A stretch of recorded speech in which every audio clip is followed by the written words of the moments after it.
कल आपने पढ़ा था कि प्रोकैरियोट्स में डीएनए की पैकेजिंग कैसे करते हैं। तो प्रोकैरियोट्स में आपके पॉलीएमिन्स का रोल होता है, यूकैरियोट्स में हिस्टोन प्रोटीन का रोल होता है। अब बात आती है packaging at higher level. Higher level पर पैकेजिंग तब होती है जब सेल डिवीज़न होता है। तो सेल डिवीज़न होता है प्रोफेज स्टेज में, तो उसके बारे में आज हम इसके बारे में पढ़ेंगे। आपके डीएनए हिस्टोन प्रोटीन से जुड़कर आपका छोटे छोटे बीट्स बनाता है, छोटे छोटे बीट्स बनाता है, जिसमें प्रत्येक बीट्स को हम बोलते हैं न्यूक्लियोसोम। इसमें से बहुत सारे न्यूक्लियोसोम का जो थ्रेड है वो आपका कहलाएगा क्रोमेटिन। तो अब हम इसमें देखते हैं न्यूक्लियोसोम। ये आपका न्यूक्लियोसोम हो गया। न्यूक्लियोसोम में क्या पाया जाएगा? आपका हिस्टोन प्रोटीन पाई जाती है। और यहाँ पे आपने देखा था ये एक हिस्टोन प्रोटीन पाई जाएगी H1। ये आपका लिंकर डीएनए साइड में पाया जाता है।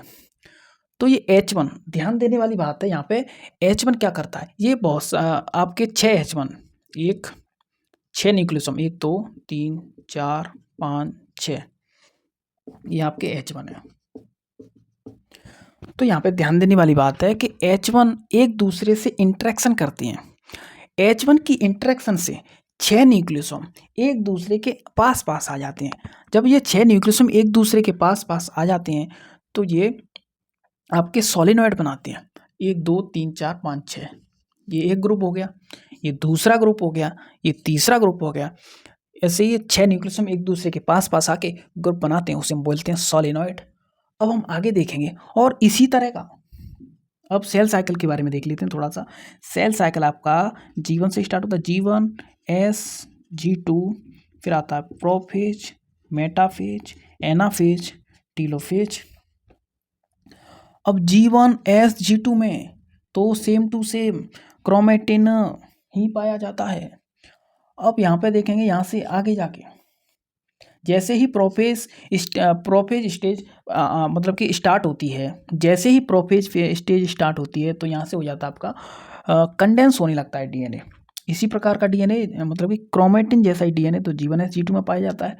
लेकिन जब प्रोफेज स्टार्ट हो जाती है तो कंडेंसेशन स्टार्ट हो जाता है प्रोफेज से। तो प्रोफेज में इस प्रकार का क्रोमोसोम टाइप का आपका बन जाएगा। लेकिन जब मेटाफेज आएगी तो इसमें वेल डेवलप्ड क्रोमोसोम आपका स्टार्ट हो जाता है। यहाँ पे वेल डेवलप्ड क्रोमोसोम कंप्लीटली रूप से दिखाई देने लगता है यहाँ पे आपका क्रोमोसोम।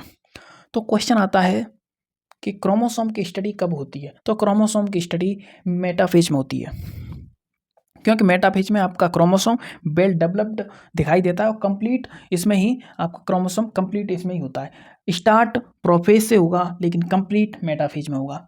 अब देखेंगे यहाँ पे होता है आपका सेल डिवीज़न। तो सेल डिवीज़न प्रोफेज में होता है, प्रोफेज स्टेज में स्टार्ट हो जाता है। तो अब क्रोमेटिन से क्रोमोसोम कैसे बनता है इसको हम देखेंगे। तो इसमें हिस्टोन प्रोटीन तो काम में नहीं ली जाती, तो इसमें लिया क्या जाता है काम में। अब इस एडिशनल प्रोटीन को कैसे पैक करेंगे? तो एडिशनल प्रोटीन को पैक करने के लिए हमें नॉन हिस्टोन प्रोटीन काम में ली जाती है, क्योंकि हिस्टोन प्रोटीन तो डीएनए से क्रोमेटिन बना रही है। अब क्रोमेटिन से आपको क्रोमोसोम बनाना है, तो वो कैसे बनाएंगे?